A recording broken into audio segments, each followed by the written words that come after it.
Hi, Miss Miranda. I'm Lucy. I noticed that your son Alex was absent from school today. Is everything okay? Hi, yes, I'm sorry. Alex won't be able to come to school for a while. Is there anything specific that's keeping Alex from coming to school? Oh, nothing much.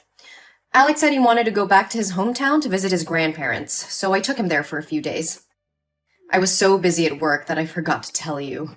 I'm really sorry. I see. That sounds like a nice trip. When do you expect Alex to be back at school?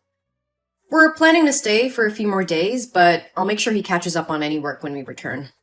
He hasn't seen his grandparents in a long time, so I thought it'd be a good opportunity for him to spend time with them. I understand, but it's important for Alex to attend school regularly so that he doesn't fall behind on his studies. We have some exams coming up soon, and I want to make sure that he's prepared for them. Don't worry. Alex is a smart boy. He'll catch up on any missed work and do fine on the exams.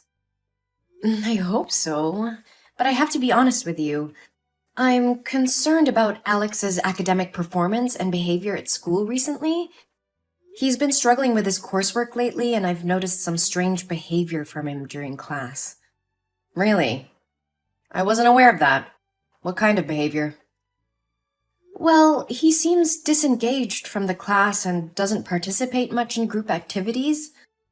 I've also noticed that he's easily distracted and fidgety during lessons. It's possible that there may be something else going on with him that's affecting his behavior. I haven't noticed anything unusual at home. Maybe he's just going through a phase. It's possible, but it's hard to say without knowing more about what's going on with him. But I think it would be a good idea to have him see a counselor or therapist to better understand what he's going through. I understand your concern, but I don't think that's necessary. Alex is just going through some growing pains. That's all. I understand your point, but as his teacher, it's my responsibility to ensure he gets the support he needs to succeed academically and emotionally. I would hate to see him fall behind or struggle with underlying issues. I appreciate your concern, Lucy. I'll keep an eye on him and let you know if there are any changes. Thank you, Miss Miranda. Please keep me updated on his progress and let me know if there's anything I can do to help.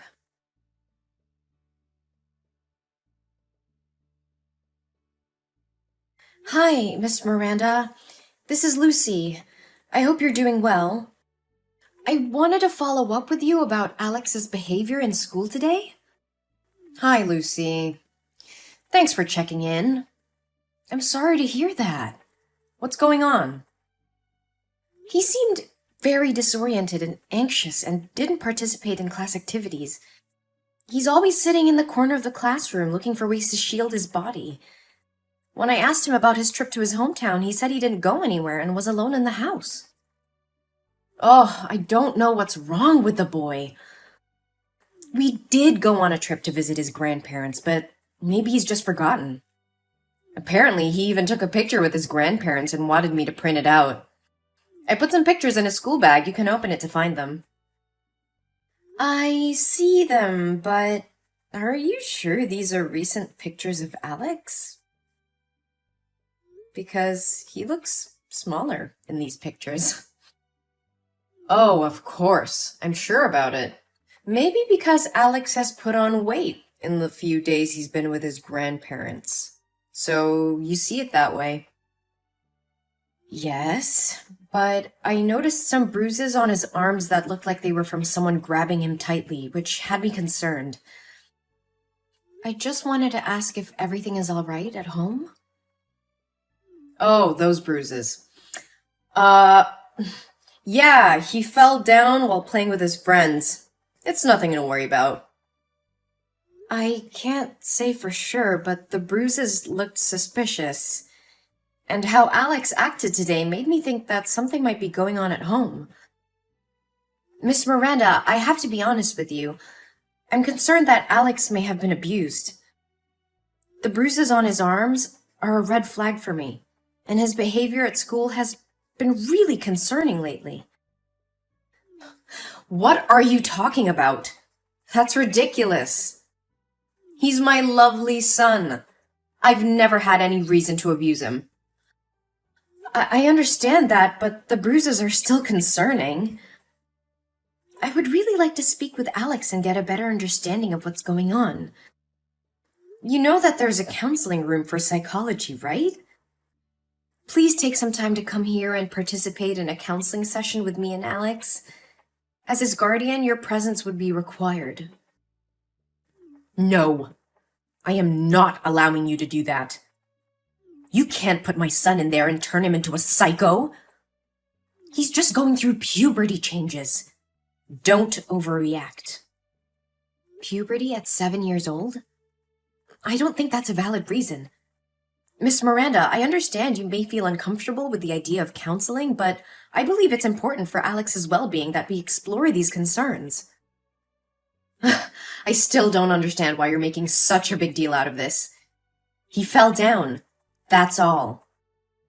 I appreciate that you're trying to explain the bruises, but as a teacher, it's my responsibility to look out for the welfare of my students. And right now, I'm worried that something might be going on with Alex that's causing him to act this way. You should stop talking nonsense about my son. You are not allowed to touch or talk to my son anymore. I will find a psychiatrist myself, so he'll be treated on my terms. We are dealing with some personal matters that we would rather keep private. I'm going to school to pick him up right now. I understand your concerns about privacy, but as Alex's teacher, it's important for me to ensure that he's getting the support he needs to succeed academically and emotionally. Please let me know if there's anything I can do to help.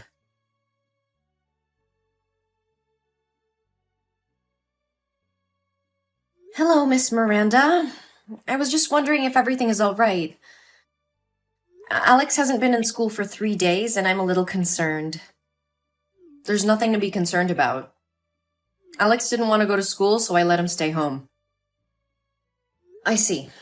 However, with only 3 days left until the exam day, it's not a good idea for Alex to take too many breaks. He won't be eligible for the class if he continues to miss school. I understand your concern. I took Alex to a psychiatrist, and she recommended that he rest for a while. So, I followed her suggestion. If that's the case, I can help Alex apply for a leave of absence from school so he won't fall behind. How is Alex's condition? He's much better now. The test results show that he has a developmental anxiety disorder and a tendency to self-harm. The bruises were caused by him. Lately, he's been experiencing a lot of anxiety, and it's been difficult for him to attend school. I'm sorry to hear that. Anxiety can be really tough to deal with. I would like to visit Alex to see how he's doing and offer any assistance I can. Could you arrange that? I appreciate your concern, but it's not necessary. We're taking care of everything at home, and Alex is receiving the support he needs. I understand. Can I at least drop Alex some study materials, assignments, and study guides? I just want to make sure he's doing okay. We're working with a tutor to make sure he doesn't fall behind, so I think he'll be fine. Thank you for your concern, but I'd prefer it if you didn't visit him now.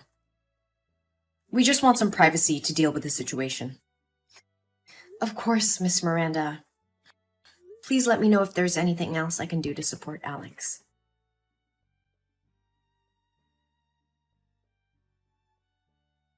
Why are there police officers at my door saying that Alex's teacher reported that I abused him? What nonsense did you say to the police? And where is my son? Where did you take him? I reported a serious child abuse case that occurred to my student Alex. I am just trying to protect him. What are you talking about? If you don't have proof, why are you accusing me? Are you trying to kidnap my son? I would never do anything cruel to Alex as you and your boyfriend did. Alex is in the hospital with me. The police have just finished taking his statement. What statement? What the hell are you talking about? After class today, I had to pass by your house. I noticed that your house was locked from the outside. even though you said you were at home with Alex. There were crumpled pieces of paper all over your yard with SOS written in Alex's handwriting. And I called out to Alex and tried calling you, but you didn't pick up. So I went inside to check. Alex was lying motionless on the floor, covered in whip marks and bruises. He was unconscious. This is outrageous. How dare you enter my property without my permission? You have no right to do that. Go ahead. I'm not afraid of you. I had to take action because I saw something that raised serious alarm bells. Alex was lying unconscious on the floor with whip marks and bruises all over his body. It was a horrific sight, and I couldn't just stand by and do nothing. You just make things worse. He was probably just sleeping. Just fell asleep? I broke the window to get in, and the noise was so loud that Alex didn't even move. That boy was unconscious, and the bruises were too severe to be self-inflicted. I called the police and took Alex to the hospital. But I already told you he is mentally ill and tends to harm himself. He's hit himself before, and I wouldn't be surprised if he did it again. Alex's emotions are very unstable. He's in a constant state of fear and panic. He shows very similar behavior to children suffering from abuse, especially when he sees a man wearing a belt. Moreover, Alex has very serious back injuries. So how could a 7-year-old kid hit himself in the back with such great force? You're wrong. He has a developmental anxiety disorder, and the bruises were caused by himself.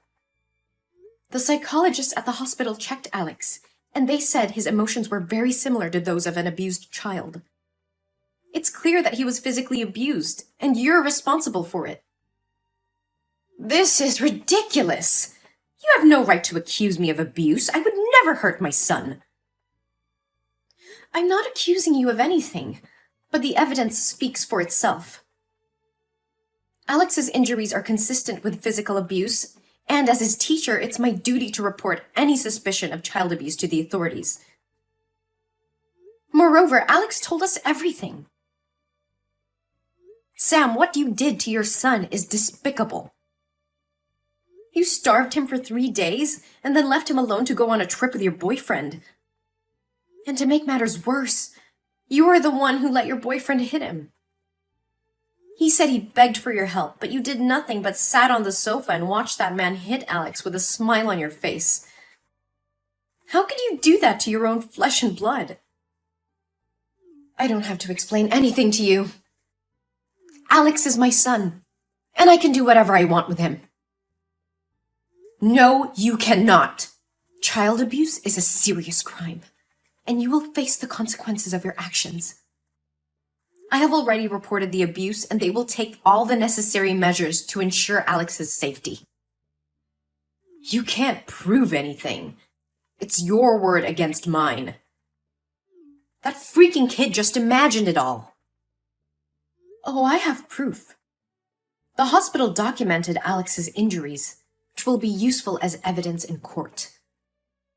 And let me remind you, there were crumpled pieces of paper with SOS written on them all over your yard.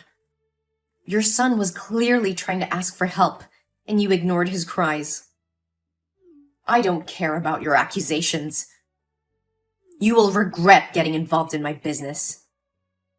I will not regret doing what's right for my student.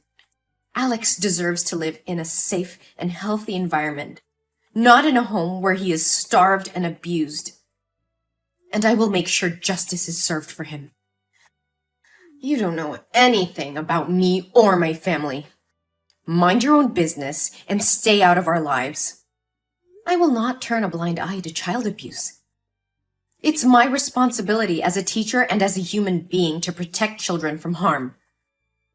I will continue to report any suspicious behavior or signs of abuse, no matter who it involves.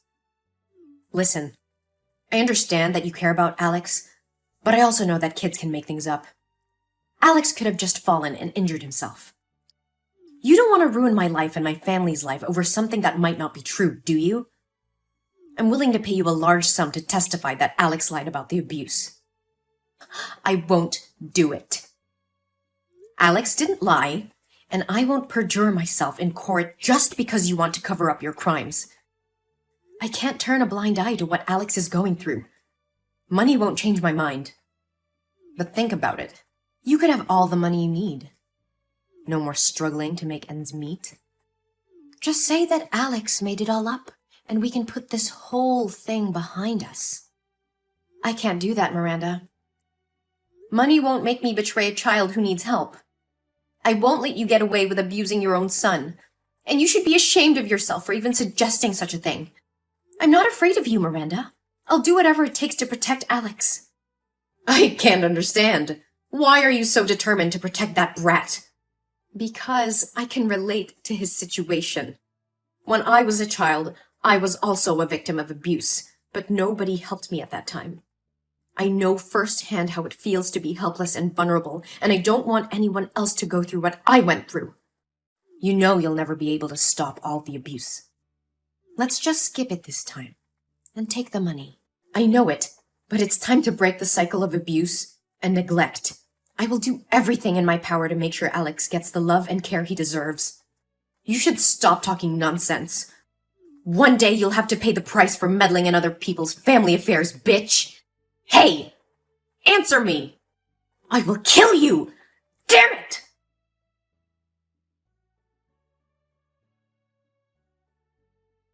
One day later, Sam and her boyfriend were arrested for child abuse.